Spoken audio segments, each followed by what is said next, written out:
ဘလို့မောင်းတာလူတယောက်လုံးတော့မမြင်ဘူးလား ကျွန်တော်ဖြည်းဖြည်းမောင်းလာတာပဲနောက်ရောက်မှဘွားကပေါ်လာတော့ကျွန်တော်လည်းပလင်နဲ့မမီတော့ဘူးကိုယ်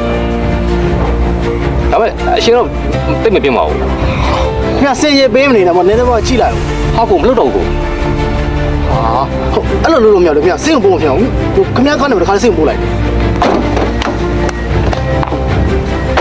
ဗျာစင်ကိုရောက်ပို့လိုက်ဟုတ်ကဲ့ကျွန်တော်ခင်ဗျားကနေမှမှတ်ထား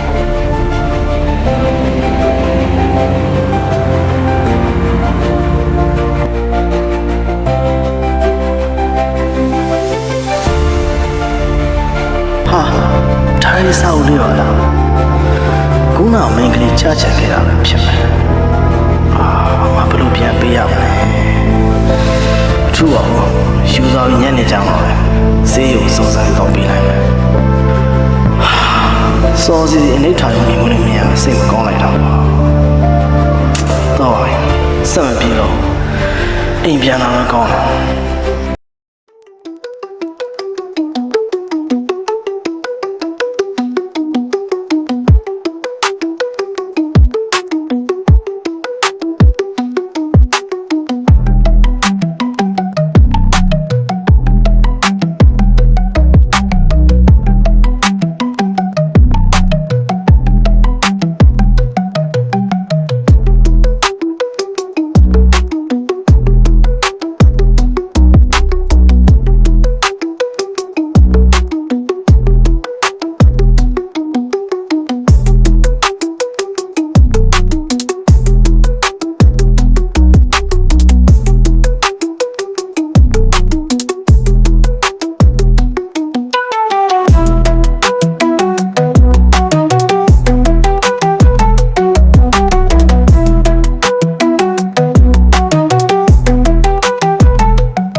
ခုနနှင်းစီပန်းအကောင်းပါဘာကြောင့်ချစ်ချင်းကြွေကြတော့လာလဲ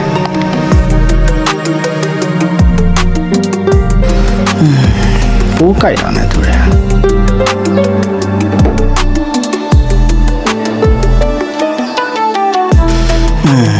ပန်းရှင်မသိပဲသူ့အကြောင်းနဲ့ဖားမကောင်းပါဘူးငါအတန်းတက်ပြီးညနေကြမှာပဲစုံစမ်းပြီးပန်းရှင်ပြန်ပေးလိုက်တာမကောင်းပါဘူးဘာပဲဖြစ်ဖြစ်ဒါရီဆိုတာလူတယောက်ဘဝအတွက်မမေ့နိုင်တဲ့အမှတ်တရတွေရှင်းမှတ်ထားတတ်ကြတာ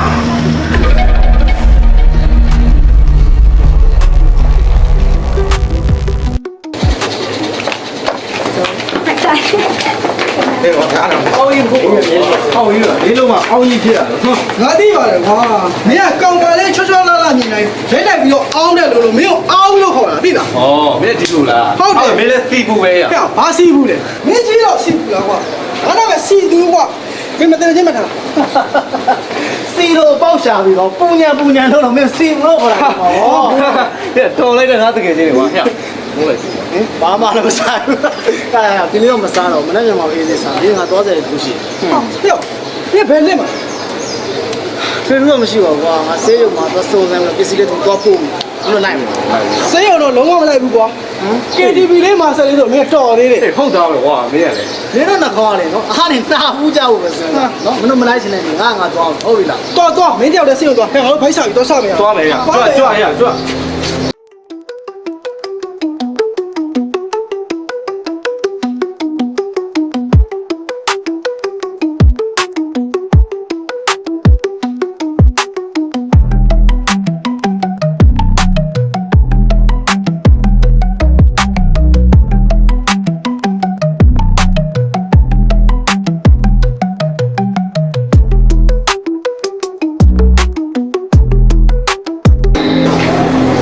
ဒီမှာဗျညီမဒေါက်တာလောင်းကြီးကျွန်တော်တခုတော့မေးချင်တယ် ဟုတ်ပါရဲ့ကျမဒီရေးပေါ်ဌာနပါဒါနဲ့အကူကဗမာသိကျင်လို့လည်းမသိ ဒီလိုပါဘူးကျွန်တော်ကလည်းဒီနေ့မနေ့မှာကားအက်ဆီဒန့်ဖြစ်ပြီးတော့ရောက်လာလူနာတယောက်အဲ့အခါကိုသိချင်တယ်ခက်တာကျွန်တော်အဲ့လူနာနာမည်ကိုမသိဘူး လာလောက်နေရလားဒီလောက်စိတ်အောင်ကြဲကြီးတမှာရှင်လူလာနာမည်မသိရင်ကျမဘယ်လိုရှာပြရမှာလဲ ဟိုစိတ်မစိုးရနဲ့ဗျာဟိုကျွန်တော်ရှင်းပြပါဦးဟိုအဖြစ်ပြက်ကလည်းဒီလို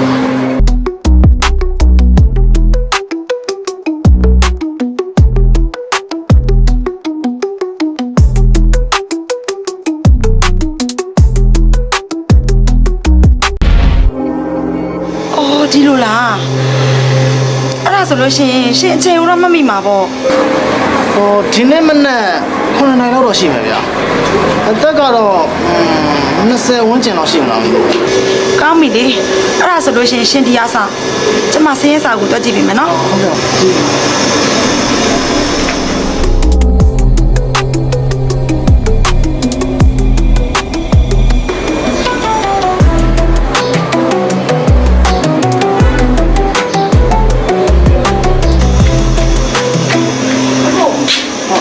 ရှင်ပြောတဲ့အတိုင်းဆိုလို့ရှိရင်လေဒီတယောက်ဖြစ်ဖို့များတယ်သိလားအသက်ကလည်း20ဝန်းကျင်ပဲပြီးတော့ main ကလေးဆေးရုံရောက်လာတဲ့အချိန်ကလည်း9နာရီနဲ့73မိနစ်ဒါပေမဲ့သူကအမည်မသိပိုင်ရှင်ပဲဖြစ်နေတယ်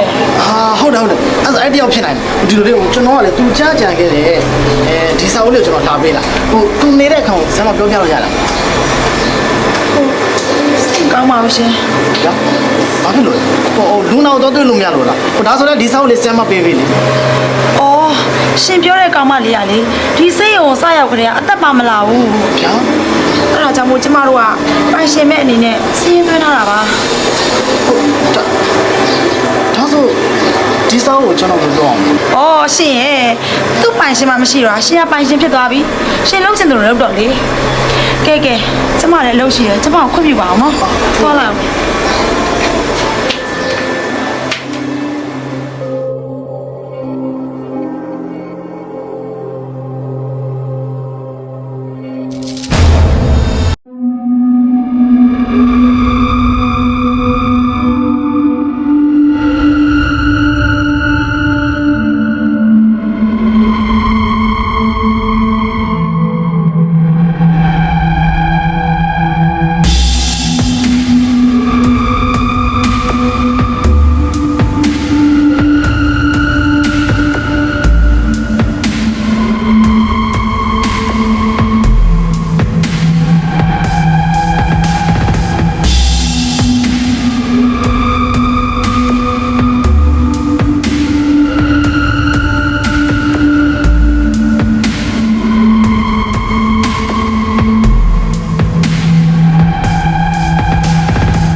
ဟာ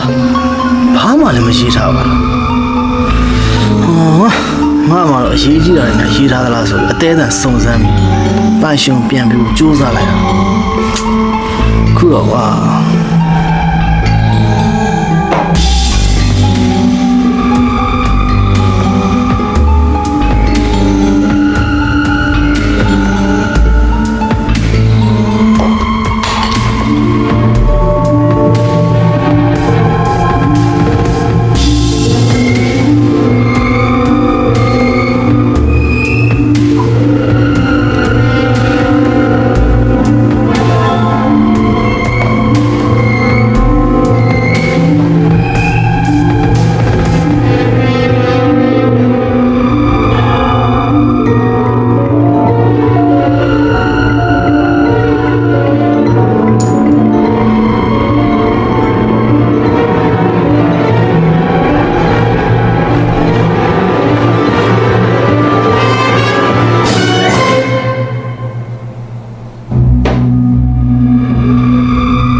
ကြည့်တော့ဘာမှမရှိပါဘူး